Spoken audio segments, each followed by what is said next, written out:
मित्रांनो, तर आज आपण पाहणार आहोत रासायनिक समीकरणांचे संतुलन करणे। म्हणजे की आपल्याला ज्या रासायनिक अभिक्रिया दिलेल्या असतात त्या अभिक्रियामध्ये उत्पादिते आणि अभिक्रियाकारके यांचं प्रमाण कशा प्रकारे समान असू शकतं याबद्दल आपल्याला याच्यामध्ये माहिती करून घ्यायची।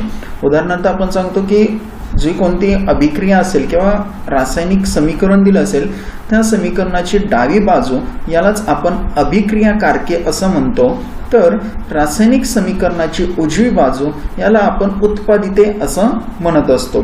तर अभिक्रियाकारक आणि उत्पादिते या दोघांची ज्यावेळेस समान तुलना केली जाते किंवा दोन्हीकडे असणाऱ्या दोन्ही मूलद्रव्यांचं प्रमाण असेल किंवा दोन्ही मूलद्रव्यांचं वस्तुमान असेल, ज्यावेळेस ते समान येतं, एकरूप येतं, त्यावेळेस आपण म्हणतो की ती समीकरण संतुलित समीकरण असं आहे म्हणतो। जे आपल्याला इथं दिलेले अभिक्रियाकारकामधील मूलद्रव्यांच्या अणूंची संख्या ही उत्पादितामधील त्या मूलद्रव्यांच्या अणूच्या संख्ये इतकीच असते, अशा समीकरणाला संतुलित समीकरण असे म्हणतात। तर असंतुलित म्हणजेच काय की दोन्ही बाजूंना समान नसेल तर त्या समीकरणाला असंतुलित समीकरण असे म्हणतात। म्हणजे अभिक्रियाकारकामध्ये जर काही मूलद्रव्य असेल तेवढेच मूलद्रव्य आपल्याला उत्पादितामध्ये मिळत नसतील तर ते असेल असंतुलित अभिक्रियाकारक। ओके, या पद्धतीने मग अभिक्रिया संतुलित करण्यासाठी किंवा रासायनिक समीकरण संतुलित करण्यासाठी अशा प्रकारे आपल्याला एक टेबल बनवावा लागतो, ज्याच्यामध्ये मूलद्रव्य, अभिक्रियाकारकामध्ये असणाऱ्या मूलद्रव्यांची अणुसंख्या आणि उत्पादितामध्ये असणाऱ्या मूलद्रव्यांची अणुसंख्या या पद्धतीने आपल्याला एक टेबल त्याच्यामध्ये बनवावा लागतो। आता हा टेबल बनवल्यानंतर आपल्याला पुढे काही पद्धती किंवा पायऱ्या वापरून आपल्याला मूलद्रव्याचं किंवा रासायनिक अभिक्रियेचं संतुलित करता येतात। त्या पद्धतीने आता रासायनिक अभिक्रिया संतुलित करण्यासाठी काही पायऱ्या दिलेल्या असतात। त्याच्यामध्ये पहिली पायरी दिलेली आहे की दिलेले समीकरण रासायनिक सूत्र वापरून पुन्हा लिहा।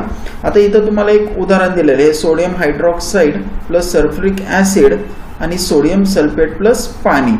हे जे उदाहरण दिलेले आहे हे उदाहरण तुम्हाला शाब्दिक समीकरणामध्ये दिलेले आहे। परीक्षेमध्येही तुम्हाला अशा पद्धतीनेच समीकरण दिलं जातं, याचं रूपांतर तुम्हाला रासायनिक सूत्रामध्ये करायचं असतं। मग रासायनिक सूत्रामध्ये करताना आपण काय करतो की दिलेले समीकरणाचे जे रासायनिक सूत्र असेल ते रासायनिक सूत्र वापरून आपण त्याला काय करतो, रासायनिक सूत्रामध्ये रूपांतरित करतो। जसं इथं दिलंय सोडियम हायड्रॉक्साईड, त्याचं रासायनिक सूत्र आहे NaOH, सल्फ्युरिक ऍसिडचं आहे H2SO4, सोडियम सल्फेटचं आहे Na2SO4 आणि पाण्याचं सूत्र आहे H2O। अशा पद्धतीने आपण काय केलं, ह्या दिलेल्या मूलद्रव्यांचा रासायनिक सूत्र वापरून काय केले, समीकरण पुन्हा लिहिलेलं आहे। त्याच्यानंतर आपली येते पायरी दुसरी। आता समीकरणामध्ये हे संतुलित आहे का नाही हे तपासण्यासाठी आपल्याला टेबल बनवायचा। जसं आपण वरती सांगितलं होता त्या पद्धतीने आपल्याला टेबल बनवायचं आहे की अभिक्रियाकारके म्हणजे समीकरणाच्या डावी बाजू त्याच्यामध्ये असणाऱ्या मूलद्रव्यांची अणुसंख्या आणि उत्पादिते म्हणजे उजवी बाजू त्या ठिकाणी असणाऱ्या मूलद्रव्यांची अणुसंख्या।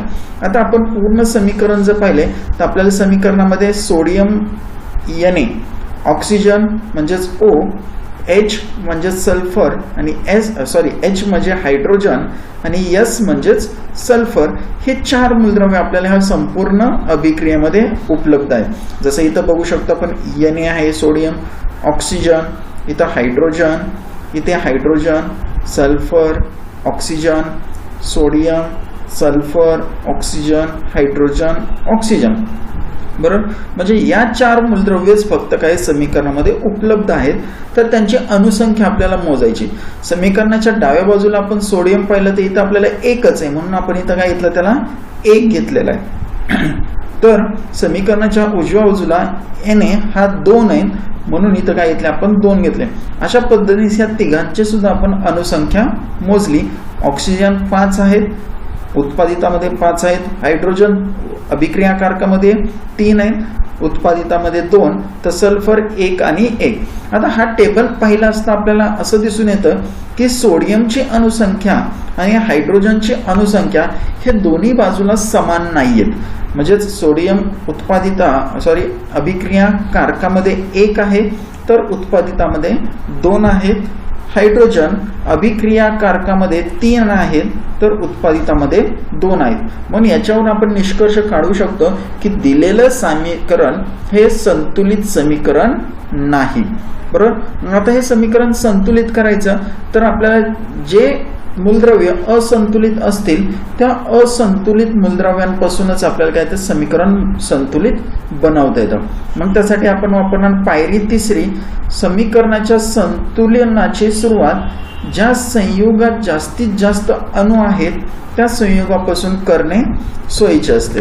बरोबर. मग आता संयुग आहे. संयुग म्हणजेच काय, मूलद्रव्यापासून किंवा मूलद्रव्यांपासून तयार झालेला पदार्थ. आता आपण सांगतो की आपल्याला उत्पादितामध्ये सोडियम आहे, इथं हायड्रोजन आहे, NaOH पण आहे, H पण आहे. मग यांचे जास्तीत जास्त अणु कोणत्या संयुगामध्ये, इथं NaOH मध्ये पाहिलं तर 3च मूलद्रव्य येतात, सोडियम, ऑक्सिजन आणि हायड्रोजन. इथं पाहिले H2SO4 मध्ये तर एकूण 7 मूलद्रव्य येतात. म्हणून आपण अभिक्रियाकारकांमधील बाजूला वापरणारे H2SO4 हा वापरू शकतो. तर उत्पादिताच्या बाजूला पाहतो की इथं सोडियम सल्फेट आहे, याच्यामध्ये 7 मूलद्रव्य येतात. मग उत्पादिताच्या बाजूला आपण सोडियम सल्फेट वापरू शकतो. इथं मग आपल्याला दिलेलं आहे की पायरी समीकरणाच्या संतुलनाची सुरुवात ज्या संयुगात जास्तीत जास्त अणु आहेत त्या संयुगापासून करणे सोयीचे असते.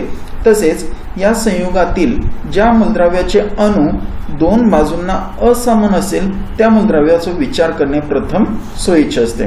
म्हणून आपण काय घेतले याच्यामध्ये आता सोडियम सल्फेट जो आहे तो सोडियम सल्फेट आपण बॅलन्स करण्यासाठी घेतलेला आहे किंवा संतुलित करण्यासाठी घेतलेला आहे. आता एखादा कंपाऊंड किंवा संयुग ज्यावेळेस आपण घेतो त्यावेळेस त्याच्यासाठी अशा प्रकारचं आपल्याला टेबल बनावं लागतं. म्हणजे आपल्याला जो मूलद्रव्य बॅलन्स करायचा आहे किंवा संतुलित करायचा आहे तो इथं गेलतो. म्हणजे आपण सोडियम घेणार आहोत म्हणून सोडियमची अणुसंख्या, मग सोडियम अभिकारकांमध्ये किती आहे आणि उत्पादितामध्ये किती आहे, म्हणजे समीकरणाच्या डाव्या बाजूला किती आहेत आणि उत्पादितामध्ये काय आहे किती आहे.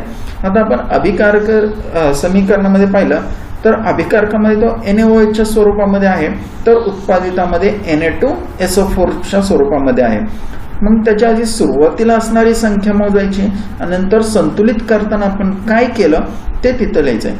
मग सुरुवातीला आपल्याला संख्या माहिती आहे, वरच्या टेबलमध्ये जशी दिली ती दिली आपल्याला 1 आणि 2. अभिकारकामध्ये 1 असेल तर उत्पादितामध्ये 2 असेल.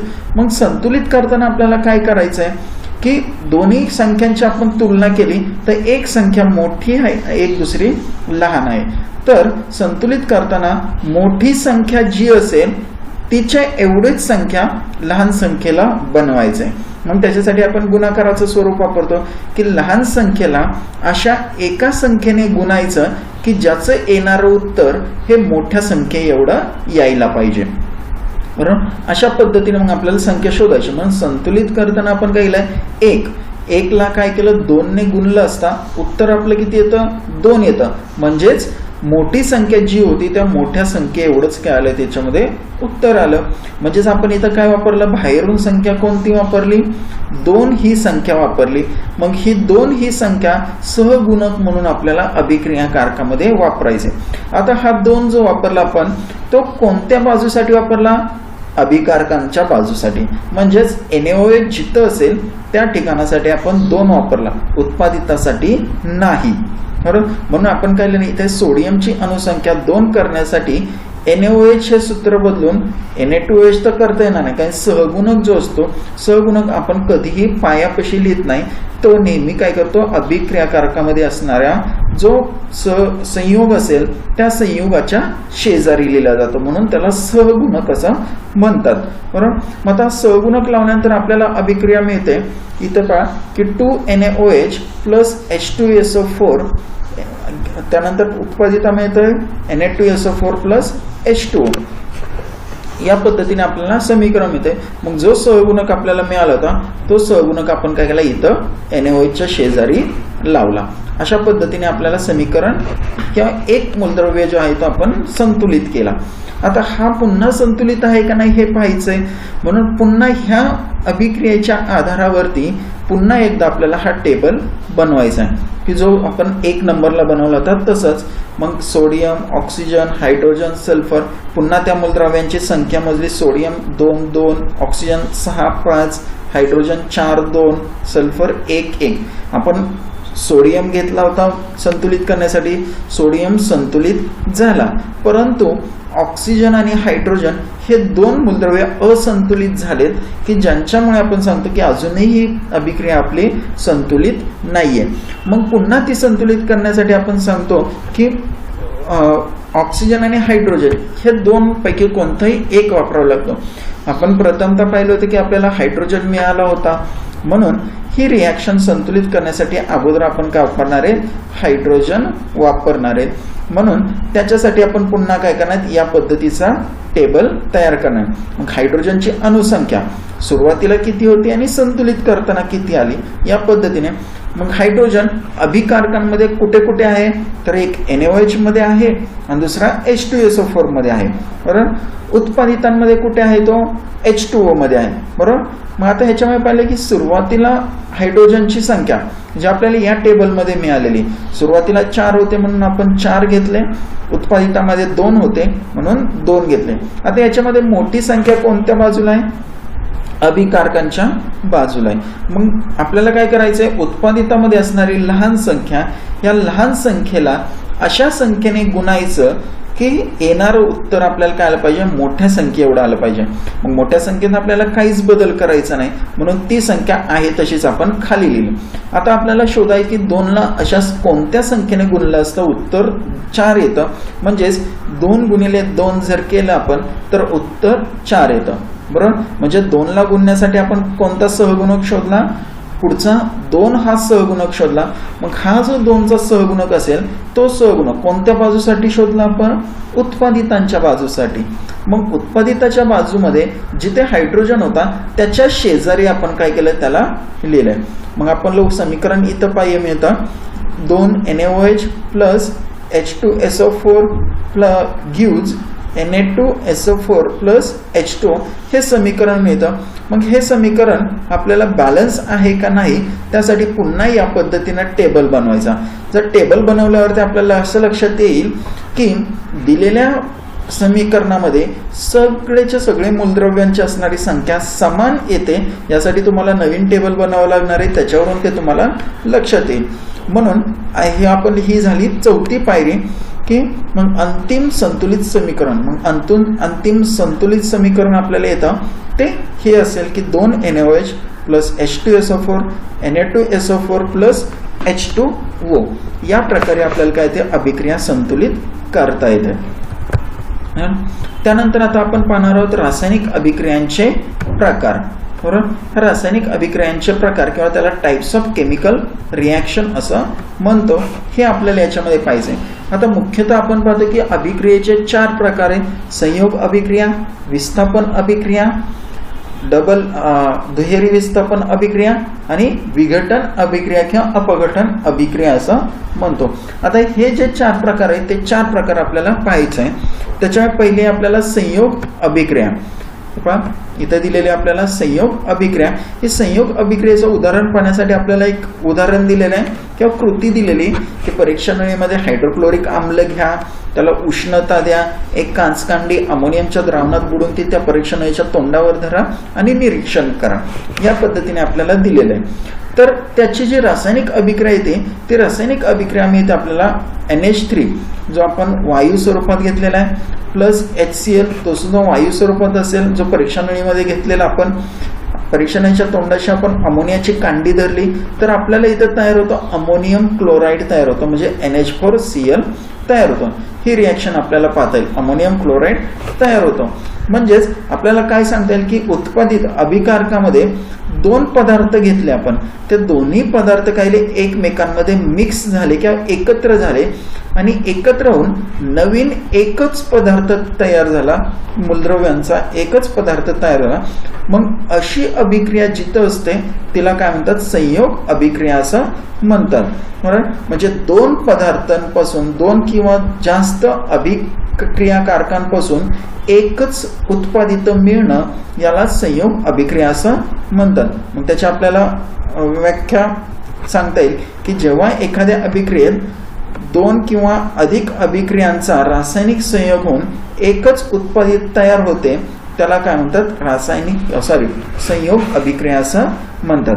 म्हणजेच दोन किंवा अधिक अभिक्रियाकारकांचा रासायनिक संयोग होतो आणि एकच प्रकारचा उत्पादित मिळतो, त्यालाच आपण म्हणतो संयोग अभिक्रिया असं म्हणतो.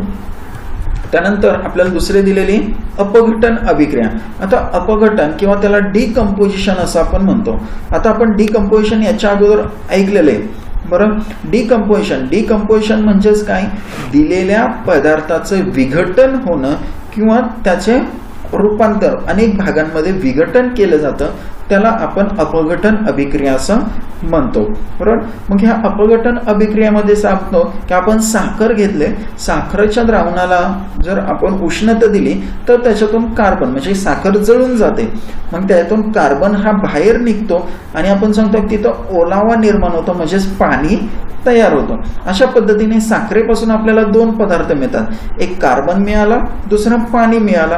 मग अशा प्रकारच्या अभिक्रिया जिथे होत असतात त्याला अपघटन अभिक्रिया असं म्हणलं जातं बरोबर. म्हणजेच आपल्याला इथं सांगताय ज्या अभिक्रियेमध्ये एकच अभिकारक असतो त्यापासून दोन किंवा अधिक उत्पादिते मिळतात त्या अभिक्रियेला अपघटन अभिक्रिया असं म्हणतात. म्हणजेच काय सांगता येईल की अभिक्रियामध्ये अभिक्रिया होत असताना, रासायनिक अभिक्रिया होत असताना अभिक्रियाकारक हा एकच असतो परंतु उत्पादिते आपल्याला दोन मिळतात, यालाच आपण म्हणतो अपघटन अभिक्रिया असं म्हणतो.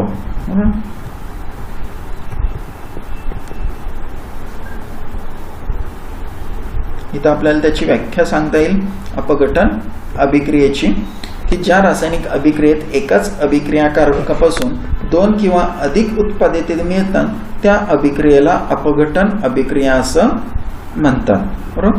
त्यानंतर आता पाहणार आहोत विस्थापन अभिक्रिया. आता विस्थापन किंवा त्यालाच आपण डिस्प्लेसमेंट म्हणतो. म्हणजेच एका पदार्थाची काय होते, जागा बदलली जाते. एका ठिकाणाहून दुसऱ्या ठिकाणी ज्यावेळेस त्याचं स्थलांतर होतं किंवा हालचाल होते त्यालाच आपण विस्थापन असं म्हणत असतो.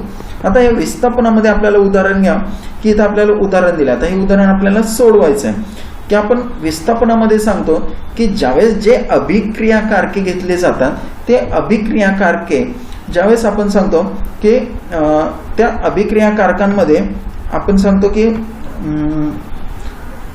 मूलद्रव्य जे असतात ते क्रियाशील मूलद्रव्य आपण त्याच्यामध्ये घेतले जातात.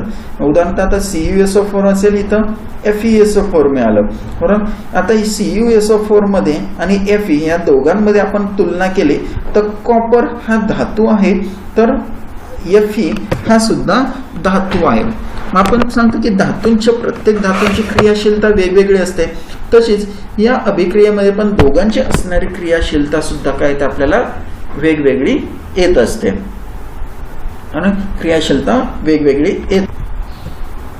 ठीक आहे, आपण इथे पाहू शकतो की कॉपर आणि आयर्न हे जे दोन मूलद्रव्य आहेत या दोघांची क्रियाशीलता जर आपण तपासली तर कॉपरपेक्षा आयर्न हा जास्त क्रियाशील असल्याचं दिसून येतो.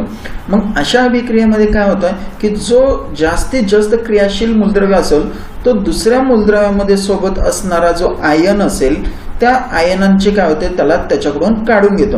मग आता ह्या कॉपर सल्फेटमध्ये CuSO4 मध्ये पाहिलं तर कॉपर हा धातू आहे तर सल्फेट हा मूलद्रव्य आयन म्हणून आहे. पण आयर्न Fe हा जास्त क्रियाशील आहे तर तो सल्फेटच्या आयनला त्याच्याकडे काढून घेतो आणि त्याच्यामध्ये आपल्याला नवीन उत्पादित मिळतं FeSO. अशा पद्धतीने आपल्याला काय होतं की ज्यावेळेस अभिक्रिया पूर्ण होते त्यावेळेस आपण पाहतो की सल्फेट आयनचं काय होते जागा बदलली जाते. म्हणजे कॉपर सल्फेट कडून निघून तो काय जातो Fe सोबत जातो आणि आपल्याला उत्पादित मिळतं FeSO4चं आणि कॉपर हा वेगळा होतो. मग याच्यामध्ये सांगतो की काय झालं आपल्याला रिॲक्शनचं आपण बघितली तर असं दिसून येतं की आयनची जागा काय झाली याच्यामध्ये बदलली. म्हणजे कॉपर पासून आयन निघून काय गेला तो आयर्न Fe पशी गेला. म्हणजेच इथं काय झालं जो आयन होता त्या आयनचं विस्थापन झालं म्हणून यालाच आपण म्हणतो विस्थापन अभिक्रिया असं म्हणलं जातं.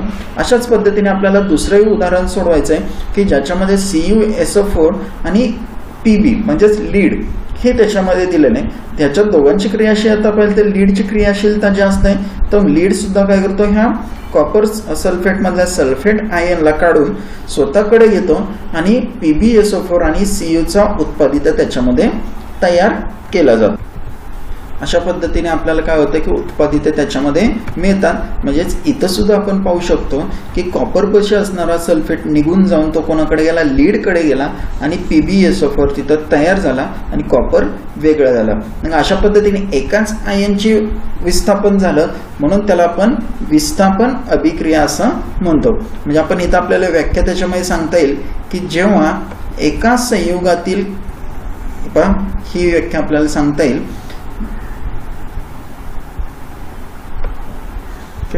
जेव्हा एका संयुगातील कमी अभिक्रियाशील मूलद्रव्याच्या आयनाची जागा दुसरे जास्त अभिक्रियाशील मूलद्रव्य स्वतः आयन बनवून घेते, त्या रासायनिक अभिक्रियेला विस्थापन अभिक्रिया असं म्हणतात. बरोबर. म्हणजे एकाच आयनाची जागा हे अभिक्रियाशीलतेमुळे होत असते. बरोबर. त्यानंतर पुढे आपल्याला दिलेलं आहे दुहेरी विस्थापन. ओके, आता आपण पाहणार आहोत दुहेरी विस्थापन. दुहेरी म्हणजेच काय, दोन घटकांची किंवा दोन मूलद्रव्यांची जागा आपापसात जिथे बदलली जाते त्याला दुहेरी विस्थापन असं म्हणतात. उदाहरणार्थ ज्या अभिक्रियामध्ये अभिक्रियाकारकामध्ये आयनांची अदलाबदल होऊन अवक्षेप तयार होतो अशा अभिक्रियांना दुहेरी विस्थापन अभिक्रिया असं म्हणतात. बरोबर. म्हणजे दोघांकडे सुद्धा याच्यामध्ये पण आपण पाहू शकतो की दोन्ही प्रकारचे धातू आपल्याकडे असणार आहे. त्या दोन्ही धातूंमध्ये आपल्याला मूलद्रव्य असणार आहे किंवा त्या मूलद्रव्यात आयन्स असणार आहे. उदाहरणार्थ आपण या BaSO4 एक आहे तर दुसरा K2CrO4 आहे, हे दोन आहेत. आता दोघांकडे पण आयन आहेत तर ह्या आयनांची फक्त काय होते, आदला बदल होते आणि आपल्याला समीकरण मिळते, त्यालाच आपण म्हणतो की दुहेरी विस्थापन अभिक्रिया असं म्हणलं जातं. बरोबर. या पद्धतीने आपल्याला दुहेरी विस्थापन सांगता येतं. त्यानंतर आपण पाहणार उष्माग्राही आणि उष्मादायी प्रक्रिया व अभिक्रिया. आता सांगते विविध प्रक्रिया आणि अभिक्रिया उष्णतेचे आदान प्रदान होत असतं. म्हणजे प्रक्रिया व अभिक्रियांचे दोन प्रकार पडतात, ते म्हणजे उष्मादायी आणि उष्माग्राही अभिक्रिया. उदाहरणार्थ आपण पाहतो बर्फ वितळणे. बर्फ वितळताना सांगतो की आपण की बाहेरून उष्णता ही बर्फ स्वतःकडे घेत असतो आणि वितळत असतो, म्हणजे स्वतःचं तापमान वाढवत असतो. अशाला आपण म्हणतो उष्माग्राही. ग्राही म्हणजे घेणे आणि उष्मा म्हणजेच उष्णता. अशा प्रकारे आपण त्यांना ज्या अभिक्रिया असतील त्या आपण शोधू शकतो. तर काही अभिक्रिया असेल की स्वतःच विघटन होत असताना किंवा अभिक्रिया पूर्ण करत असताना उष्णता बाहेर सोडून देत असतात, त्यांना आपण उष्मादायी अभिक्रिया असं म्हणत असतो. बरोबर. आता पाण्यापासून बर्फ तयार होणे. बरोबर. पाण्यापासून बर्फ तयार होणे म्हणजेच काय करतो आपण, पाण्याला फ्रीजमध्ये ठेवतो. मग फ्रीजमध्ये काय होतं, त्या पाण्याचं तापमान हे कमी केलं जातं, म्हणजे कमी होतं. मग ते पाण्याचं तापमान कमी होतच म्हणजेच काय होतं, तिथं उष्णता बाहेर सोडली जाते, म्हणजे पाण्यामध्ये असणारी उष्णता बाहेर काढून टाकली जाते. म्हणून आपण याला म्हणतो उष्मादायी अभिक्रिया असं म्हणतो. त्याचबरोबर सोडियम हायड्रॉक्साईड पाण्यात विरघळणे. आता सोडियम हायड्रॉक्साईड पाण्यामध्ये ज्यावेळेस विरघळतं त्यावेळेस आपण सांगतो की तिथं उष्णता तयार होते, ती उष्णता अभिक्रियेमधून बाहेर काढली जाते. म्हणून या सुद्धा अभिक्रियेला आपण म्हणतो की उष्माग्राही प्रक्रिया असं म्हणतो. तर या ज्या दोन आहेत यालाच आपण म्हणतो उष्मादायी अभिक्रिया असं म्हणलं जातं. बरोबर. ह्या असेल उष्माग्राही अभिक्रिया आणि ह्या असेल उष्माग्राही अभिक्रिया. बरोबर. अशा पद्धतीने आपण काय येतं याच्यामध्ये तयार किंवा उदाहरण ओळखता येतं. आता हे आपण सांगतो की शक्यतो भौतिक बदल होत असताना अशा प्रकारच्या अभिक्रिया होत असतात की उष्णता घेणं किंवा उष्णता बाहेर सोडणं. म्हणून या ज्या प्रक्रिया असतील या प्रक्रियांना आपण उष्माग्राही प्रक्रिया किंवा उष्मादायी प्रक्रिया असं म्हणलं जातं. आता या प्रक्रियेमध्ये आपण उदाहरण जर पाहिलं तर आपण पहिल्या कृती पाहिल्या होत्या. त्या कृतीमध्ये आपल्याला सांगता येतं की CaCO3 याला जर आपण उष्णता दिली, म्हणजे बाहेरून उष्णता दिली तर काय होतं, CaO म्हणजे कॅल्शियम ऑक्साईड आणि कार्बन डायऑक्साईड वायू हा बाहेर पडतो. म्हणजेच ही काय असेल आपली उष्माग्राही अभिक्रिया. म्हणजेच कॅल्शियम कार्बोनेटला हे पदार्थ तयार करण्यासाठी उष्णतेची गरज लागते आणि ती उष्णता तो बाहेरून घेत असतो. तर पुढच्या अभिक्रियेमध्ये सांगता येईल आपल्याला की कॅल्शियम ऑक्साईड आणि पाणी यांची अभिक्रिया झाली तर कॅल्शियम हायड्रॉक्साईड हा तयार होतो, म्हणजेच इथं उष्णता तयार केली जाते, म्हणून यालाच आपण उष्मादायी अभिक्रिया म्हणतात. म्हणजे कॅल्शियम ऑक्साईड ज्याला आपण चुनखडी म्हणतो, चुनखडक जर पाण्यामध्ये टाकले तर आपण सांगतो बुडबुडे येतात आणि पाणी थोडंसं गरम होतं. तर त्या प्रकारची अभिक्रिया म्हणजे कॅल्शियम हायड्रॉक्साईड तिथं तयार होतो आणि उष्णताही त्याच्यामध्ये तयार केली जाते. अशा पद्धतीने आपण उष्मादायी अभिक्रिया आणि उष्माग्राही अभिक्रिया त्याच्यामध्ये पाहू शकतो. त्यानंतर आहे रासायनिक अभिक्रियेचा दर किंवा रेट ऑफ केमिकल रिॲक्शन. आता दर म्हणजेच काय की रासायनिक अभिक्रिया होताना किती कालावधी लागतो यालाच आपण त्या रासायनिक अभिक्रियेचा दर असं म्हणत असतो. मग हा रासायनिक अभिक्रिया आपण पाहतो की काही रासायनिक अभिक्रिया होण्यासाठी वेळ लागतो, काही पटकन होतात, बरोबर. मग हा त्यांचा जो वेळेचा बदल असेल तो वेळेच्या बदलालाच आपण त्याचा दर असं म्हणणार आहे, अभिक्रियेचा दर. तर हा अभिक्रियेचा दर वेगवेगळ्या घटकांवरती अवलंबून असतो. जसं आपल्याला काही उदाहरण दिलेले की स्वयंपाकाचा गॅस पेटवताच तो लगेच जळू लागतो, म्हणजे ह्याचं तो गॅस जळण्याची जी प्रक्रिया आहे ती फास्ट होते, जोरात होते, म्हणजे त्याचा दर जो असेल तो इथं जास्त असणार आहे. लोखंडी वस्तू गंजते. आता आपण सांगतो एखाद्या वातावरणात अशीच लोखंडी वस्तू ठेवून दिली तर ती गंजण्यासाठी थोडा कालावधी लागतो. 2 दिवस लागतील, 4 दिवस लागतील, 1 महिना लागेल किंवा वर्षही लागेल, त्या वातावरणावरती ते अवलंबून असतं. म्हणजेच हे गंजण्यासाठी सुद्धा काय लागेल तिथं आपल्याला वेळ लागणार आहे. अशा प्रकारे ह्या काही हळूवार होणाऱ्या अभिक्रिया तर काही जलद गतीने होणाऱ्या अभिक्रिया यालाच आपण म्हणतो अभिक्रियांचे किंवा अभिक्रियेचा दर असं म्हणतो. आता हे आपण पाहतो की रासायनिक अभिक्रिया असेल, ह्या रासायनिक अभिक्रियांचा जो दर असेल त्या दरावरती काही घटक काय करतात, परिणाम करत असतात. म्हणून त्याला म्हणतो आपण factor affecting the rate of a chemical reaction किंवा रासायनिक अभिक्रियेच्या दरावर परिणाम करणारे घटक. आता पहिला घटक आहे अभिकारकांचे स्वरूप. आता ह्या अभिकारकांचे स्वरूप म्हणजेच आपण सांगतो की ॲल्युमिनियम आणि झिंक हे 2 आपण धातू घेतले, ह्या धातूंची अभिक्रिया आम्लासोबत केली तर याच्यामध्ये जो धातू जास्त क्रियाशील असेल त्याची रिॲक्शन किंवा अभिक्रिया ही पटकन आम्लासोबत झालेली आपल्याला दिसून येते. म्हणजेच आपण पाहिलं की हायड्रोक्लोरिक आम्लासोबत ॲल्युमिनियमच्या अभिक्रियेचा दर हा झिंक बरोबरील अभिक्रियेच्या दरापेक्षा जास्त असतो. म्हणजेच ॲल्युमिनियम जो आपण म्हणतो ह्या धातूची अभिक्रियेचा दर हा जास्त असणार, कारण तो ॲसिड सोबत किंवा आम्लासोबत पटकन अभिक्रिया घडवून आणतो. तर झिंक हा हळुवार पद्धतीने अभिक्रिया घडवून आणतो, म्हणून त्याचा रासायनिक अभिक्रियेचा दर हा कमी असेल. अशा पद्धतीने मग अभिक्रियाकारक जे आपण वापरतो ज्यालाच आपण नेचर ऑफ रिॲक्टंट म्हणतो तो सुद्धा काय होतो रासायनिक अभिक्रियेच्या दरावरती परिणाम करत असतो. त्यानंतर दुसरं दिलंय अभिकारकांच्या कणांचा आकार, size of the particles of reactant.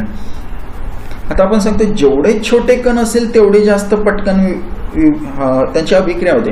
उदाहरणार्थ आपण पाहतो की साखरेचंच उदाहरण घेतलं, आपल्याकडे साखर वेगवेगळ्या प्रकारामध्ये पण मिळते. एक छोट्या आकारामध्ये पण साखर मिळते, दुसरी मोठ्या आकारामध्ये मिळते, त्याला आपण खडी साखर असं म्हणतो. आता या दोघांच्या मध्ये पाहिलं तर की कोणती साखर पटकन पाण्यामध्ये विरघळेल हे आपण जर पाहिलं तर जी छोटी साखर असेल ती पाण्यामध्ये पटकन विरघळते, तर मोठी साखर असेल जी खडी साखर ती पाण्यामध्ये विरघळण्यासाठी आपल्याला थोडा जास्त कालावधी लागतो. म्हणजेच म्हणून आपण याच्यावरून सांगू शकतो की अभिकारकांमध्ये कणांचा जो आकार असेल हा सुद्धा महत्त्वाचा ठरतो की अभिक्रिया कशा पद्धतीने किंवा अभिक्रियेचा दर कशा पद्धतीने होत असेल त्यासाठी, बरोबर. म्हणून आपण सांगतो की अभिक्रियाकारकांचा कण किंवा अभिक्रियेचा दर कणांच्या आकारावर अवलंबून असतो. जेवढा लहान असेल तेवढा अभिक्रियेचा दर हा जास्त असल्याचं आपल्याला त्याच्यामध्ये दिसून येतं. जेवढा आकार इथं आपल्याला सांगते की जेवढा कणांचा आकार तेवढा काय असेल त्याच्यामध्ये आपल्याला जेवढा कणांचा आकार लहान असेल तेवढाच काय असेल अभिक्रियेचा दर त्याच्यामध्ये जास्त असेल, बरोबर. या पद्धतीने आपल्याला काय होतं त्याच्यामध्ये अभिक्रियेचा दर हा शोधता येतो किंवा सांगू शकतो. त्यानंतर अभिक्रियांची संहती किंवा त्याला कॉन्सन्ट्रेशन म्हणतो, म्हणजे तीव्रता. आता दिलेलं आपण जे अभिक्रियाकारक जे घेणार आहे त्याची तीव्रता किती असेल या तीव्रतेवरती सुद्धा त्याचं काय असेल ते अवलंबून असतं. म्हणून आपण सांगतो की आता इथं घेतलं आपण कॅल्शियम कार्बोनेट घेतलं. ह्या कॅल्शियम कार्बोनेटची अभिक्रिया आपण आम्लासोबत जर घडवून आणली तर आपल्याला काय होतं, त्याच्यामध्ये अभिक्रियाकारकाची दर आपल्याला त्याच्यामध्ये सांगता येतो की आपण सांगतो जेवढी तीव्रता जास्त असेल तेवढी अभिक्रिया जलद होते. म्हणजेच अभिक्रियाकारकाचा दर हा आम्लाच्या तीव्रतेवरती सुद्धा अवलंबून असतो. आता इथं आपण विरल आम्ल म्हणलेलं आहे. विरल आम्ल म्हणजे त्याच्यामध्ये पाण्याचं प्रमाण किंवा इतर घटकांचं प्रमाण कमी असतं. म्हणजे विरल असेल तर त्याची तीव्रता जास्त असते आणि तीव्रता जास्त असल्यामुळे त्याचं काय होतं, अभिक्रिया ही पटकन होत असल्याचं आपल्याला दिसून येतं. त्यानंतर अभिक्रियेचे तापमान किंवा टेम्परेचर ऑफ द रिॲक्शन. आता अभिक्रियेचं तापमान जसं आपण याच्या अगोदर पाहिलं, आपण पाहतो साखरेचा पाक तयार करायचा असेल तर आपण काय करतो की त्या साखर पाण्यामध्ये जास्तीत जास्त विरघळतो आणि ती विरघळत असताना त्याला तापमान पुरवत असतो. मग हे तापमान पुरवताना आपण सांगतो की तापमान दिल्यामुळे काय होते, ते पटकन विरघळत जाते आणि पटकन विरघळत असल्यामुळे आपल्याला हवा तसा पाक त्याच्यामध्ये तयार होतो. जर आपण त्याला गरम नाहीच केलं तर त्याला विरघळण्यासाठी तेवढं जास्त वेळ लागणार आहे. मग तो आपल्याला पटकन विरघळावा म्हणून आपण त्याला काय करतो, उष्णता देत असतो. म्हणून आपण सांगतो की जेवढं जास्त उष्णता असेल तेवढा अभिक्रियेचा दर वाढणार आहे. बरोबर. म्हणजे इथं आपण मग अशी चुन्याची निवड घेतली होती, कॅल्शियम ऑक्साईड याच्यासोबत कॅल्शियम कार्बोनेट. ह्या कॅल्शियम कार्बोनेटला आपण पाहिलं की त्याचं विघटन करण्यासाठी आपण काय केलं, उष्णता दिली होती. तो उष्णता दिल्यामुळे त्याचं पटकन विघटन होऊन काय झालं, कार्बन डायऑक्साईड हा वायू काय झाला बाहेर पडला. म्हणून आपल्याला असं कळून येतं की अभिक्रियेचा दर हा तापमानावर अवलंबून असतो. जर तापमान वाढवले की अभिक्रियेचा दर सुद्धा वाढत असल्याचं आपल्याला त्याच्यामध्ये दिसून येतं. त्यानंतर पुढचा घटक आहे परिणाम करणारा उत्प्रेरक किंवा कॅटॅलिस्ट. आता उत्प्रेरक म्हणजेच काय की एखादी रासायनिक अभिक्रिया पूर्ण करण्यासाठी कोणत्या तरी एका घटकाची आपण मदत घेत असतो. ती मदत घेतो त्यालाच आपण किंवा ज्याची मदत घेतो त्यालाच आपण उत्प्रेरक असं म्हणलं जातं. मग तो उत्प्रेरक रासायनिक अभिक्रियेमध्ये कोणत्याही प्रकारचा समावेश घेत नाही, फक्त तो त्यांना मदत करत असतो. म्हणजे ज्या केवळ उपस्थितीमुळे रासायनिक अभिक्रियेचा दर बदलतो परंतु पदार्थामध्ये कोणत्याही रासायनिक बदल होत नाही अशा पदार्थाला उत्प्रेरक असं म्हणतात. बरोबर. ही तर आपल्याला व्याख्या दिलेली. उत्प्रेरक कशाला म्हणायचं, जो फक्त रासायनिक अभिक्रियेचा दर बदलतो पण रासायनिक बदल कोणताही करत नाही यालाच आपण उत्प्रेरक असं म्हणतो. उदाहरणार्थ आपण पाहतो हायड्रोजन परऑक्साईड. ह्या हायड्रोजन परऑक्साईडचं विघटन होऊन पाणी आणि ऑक्सिजन तयार होतं. आपण सर्वसाधारण कंडिशनला किंवा ह्याला पाहिलं तर त्याची क्रिया हळूवार पद्धतीने होत असे, परंतु त्याच्यामध्ये आपण हा मॅंगनीज MnO2ची पावडर जर टाकली तर ती पावडर टाकल्यावर काय होतं, जलद वेगाने अभिक्रिया त्याच्यामध्ये घडत असते. बरोबर. मग या पद्धतीने आपण सांगतो की MnO2 मॅंगनीज डायऑक्साईड हा काय असेल त्याच्यासाठी आपण कॅटलिस्ट किंवा उत्प्रेरक म्हणून त्याच्यामध्ये वापरला जातो. अशा पद्धतीने हे घटक काय होतात, रासायनिक अभिक्रियेवरती परिणाम करत असल्याचे दिसून येतात. त्यानंतर शेवटचा मुद्दा आहे आपल्याला ऑक्सिडेशन आणि रिडक्शन. आता ऑक्सिडेशन आणि रिडक्शन हे रासायनिक अभिक्रिया ओळखण्यासाठी तुम्हाला उदाहरण दिले जातात की दिलेल्या पदार्थामध्ये किंवा रासायनिक अभिक्रियेमध्ये ऑक्सिडीकरण कोणाचं झालं आणि क्षपन कोणाचं झालं ते. आता याच्यामध्ये सांगता येईल की आपण ऑक्सिडीकरणची व्याख्या सांगतो की एखादा मूलद्रव्य ज्यावेळेस ऑक्सिजन सोबत एकत्रित येतो त्याला ऑक्सिडीकरण म्हणतात आणि एखाद्या मूलद्रव्यामध्ये ऑक्सिजन हा बाहेर जातो किंवा हायड्रोजन एकत्रित येतो त्याला क्षपन असं म्हणलं जातं. आता पहिली अभिक्रिया जर आपण पाहिली तर ह्या पहिल्या अभिक्रियेमध्ये आपण सांगू शकतो की मॅग्नेशियम हा ऑक्सिजन सोबत एकत्रित आलेला आहे. म्हणजेच इथं काय तयार झालं, मॅग्नेशियम ऑक्साईड तयार झाला. तर ही काय होते, आपल्याला ऑक्सिजनशी संयोग झाला ह्या अभिक्रियांचा, म्हणून याला आपण म्हणतो ऑक्सिडीकरण अभिक्रिया असं म्हणलं जातं. म्हणजे ज्या अभिक्रियाकारकांचा ऑक्सिजन सोबत संयोग होऊन नवीन उत्पादित तयार होतात त्याला आपण ऑक्सिडीकरण असं म्हणतो. याच्यामध्ये पण आपण कार्बन आणि ऑक्सिजन यांचे एकत्रित झालं आणि कार्बन डायऑक्साईड हा वायू तयार झाला. म्हणजे इथं सुद्धा काय आपल्याला ऑक्सिडीकरणची रिॲक्शन झाल्याचं दिसून आलं. बरोबर. त्याचबरोबर या अभिक्रियेमध्ये पाहिलं MgH2, बरोबर. ह्याच्यातून काय दिसतं आपल्याला हायड्रोजन अभिक्रियाकारकामध्ये हायड्रोजन उपलब्ध आहे, पण ज्यावेळेस उत्पादितामध्ये गेलं त्यावेळेस हायड्रोजन बाहेर निघाला, म्हणजे दोन्ही कंपाऊंड वेगळे झाले. तर मग अशा पद्धतीने अभिक्रियाकारकामधून हायड्रोजन निघून जात असेल तर त्याला सुद्धा आपण काय म्हणतो ऑक्सिडीकरणची अभिक्रिया असं म्हणत असतो. बरोबर. ऑक्सिडीकरण कशाला म्हणायचं? एकतर अभिक्रियाकारकाचा ऑक्सिजनशी संयोग होतो किंवा अभिक्रियाकारकातून हायड्रोजन निघून जातो, यालाच आपण काय म्हणतो ऑक्सिडीकरण अभिक्रिया असं म्हणतो. बरोबर. हे आपल्याला मुद्दे त्याच्यामध्ये लक्षात ठेवले. ऑक्सिजनशी संयोग होतो किंवा हायड्रोजन निघून जातो त्याला ऑक्सिडीकरण अभिक्रिया असं म्हणतो. बरोबर. त्यानंतर आपण पुढे पाहणार आहोत की आता ऑक्सिडीकरण पाहताना आपण पाहतो की इलेक्ट्रॉन गमावले सुद्धा जातात किंवा इलेक्ट्रॉन जातात. आता त्यासाठी आपलं ऑक्सिडंट, मग असं ऑक्सिडंट कशाला म्हणायचं की जे रासायनिक पदार्थ ऑक्सिजन उपलब्ध करून देऊन ऑक्सिडीकरण अभिक्रिया घडवून आणतात. म्हणजे आता इथं पाहतो की आपण एखादा रिॲक्शन पूर्ण करायची, बरोबर. आता आपल्याला दिले की इथिल अल्कोहोल आहे, इथिल अल्कोहोल पासून ॲसिडिक ॲसिड तयार करायचं आहे, परंतु ह्याला दुसरा कुठे ऑक्सिजन नाहीये, बरोबर. मग याच्यामध्ये सांगतो की आपण हे जे घटक वापरले K2Cr2O7 किंवा H2SO4 हे काय करतात, यांच्यामध्ये असणारा ऑक्सिजन याच्यासाठी उपलब्ध करून देतात. मग ज्याच्यामुळे काय होतं तिथं आपल्याला ऑक्सिडीकरण घडून येतं किंवा ऑक्सिडीकरणची अभिक्रिया घडून येते. मग याच्यासाठी इथं काय झालं ऑक्सिजन उपलब्ध झाला, म्हणून हे जे पदार्थ असेल K2Cr2O7 आणि H2SO4 यांना आपण काय म्हणतो ऑक्सिडंट असं म्हणलं जातं. त्यानंतर क्षपन. क्षपन म्हणजेच काय की ज्या रासायनिक अभिक्रियामध्ये अभिकारकामधील ऑक्सिजन निघून जातो आणि उत्पादित तयार होतो अशांना सुद्धा क्षपन असं म्हणतात. म्हणजे एखाद्या अभिक्रियेमध्ये ऑक्सिजन निघून जाणं, उदाहरणार्थ आपण इथं घेतलं CuO+H2O, इथं आपण पाहिलं तर आपल्याला मिळतं की कॉपर हा ऑक्सिजन सोबत बांधलेला होता, उत्पादितामध्ये गेल्यावर काय झालं इथला काय झाला ऑक्सिजन कॉपर पासून निघून गेला. इथं हायड्रोजनकडे ऑक्सिजन नव्हता, पण ऑक्सिजन इकडून आला आणि हायड्रोजनकडे गेला. मग या अभिक्रियामध्ये असतील त्याला आपण काय म्हणतो क्षपन अभिक्रिया असं म्हणलं जातं. मग या अभिक्रियेच्या वेळेस पाहतो की कॉपर ऑक्साईडमधील ऑक्सिजनचा अणू बाहेर पडला, म्हणून कॉपरचं काय झालं आपल्याला त्याच्यामध्ये क्षपन झालं, ऑक्सिजन बाहेर पडला. तर हायड्रोजनने काय केलं ऑक्सिजन घेतला, स्वीकारला, म्हणून हायड्रोजनचं काय झालं ऑक्सिडीकरण त्याच्यामध्ये झालेलं आहे. इथं आपण सांगू शकतो कॉपर ऑक्साईड ऑक्सिजन रेणू बाहेर पडतो, म्हणून कॉपर ऑक्साईडचं काय झालं आपल्याला इथं क्षपन होतं. तर हायड्रोजन रेणू हा काय होतो अणू स्वीकारतो आणि पाणी तयार होते, म्हणून हायड्रोजनचे ऑक्सिडीकरण होते असं आपण त्याच्यामध्ये सांगू शकतो.